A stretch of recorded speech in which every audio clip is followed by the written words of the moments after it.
In a small, vibrant town where traditions were woven into the very fabric of life, there lived four brothers known collectively as the Ikot Brothers.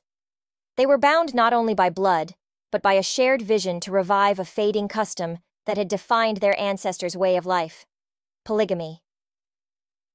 On a humid evening, under the light of a crescent moon, the brothers convened for their regular meeting. But the atmosphere was anything but ordinary. It was heavy with grief and regret. Aid, the youngest and most charismatic of the brothers, sat apart, his frame racked with sobs. The weight of his choices had finally come crashing down on him, and the shards of his shattered life lay scattered at his feet. Aid's wife, Rita, a woman of grace and resilience, had signed the divorce papers. The love that had once been the bedrock of their marriage was now a distant memory, eroded by Aid's relentless pursuit of a tradition that had cost him everything. The Ikot brothers had embarked on a mission to challenge the world's double standards. They wanted to question why same-sex marriage was gaining acceptance while polygamy, a practice deeply rooted in their culture, was shunned.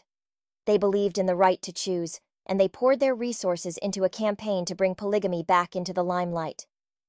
Aid had been the chosen one, the poster child for their cause. His fame as a celebrated actor, his beloved status as the son of a legendary figure in the film industry, and his seemingly perfect marriage had made him the ideal candidate. But the perfect facade was cracking. Rita had been the epitome of a devoted wife, forgiving Aid's indiscretions time and again, her love for him blinding her to his faults.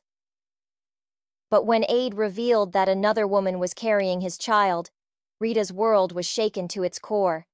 She agreed to accept the child, but with one condition: their private life must remain private, away from the prying eyes of social media.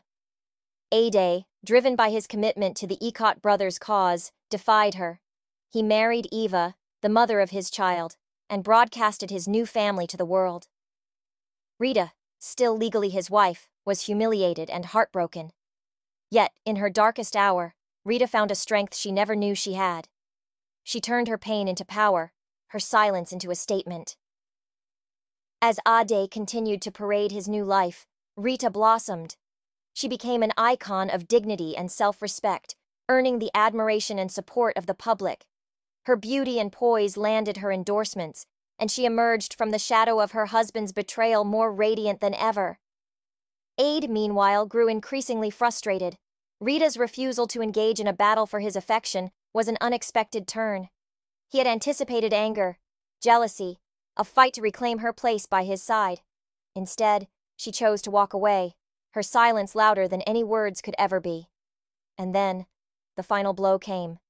Rita filed for divorce. The Ikot brothers, who had assured Aid of his invincibility, were at a loss. They had not foreseen this outcome. Their plan to use Aid's marriage as a beacon for their cause had backfired spectacularly.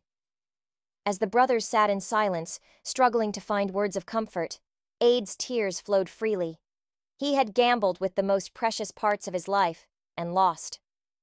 The realization that his actions were irreversible, that his pursuit of a principle had cost him the love of the woman who had stood by him through thick and thin, was a bitter pill to swallow. In the end, the story of Aid and Rita is a poignant reminder of the complexities of love, tradition, and the human heart. It's a tale that resonates with the timeless truth that sometimes, in our quest to change the world, we must be careful not to lose ourselves and the ones we hold dear in the process.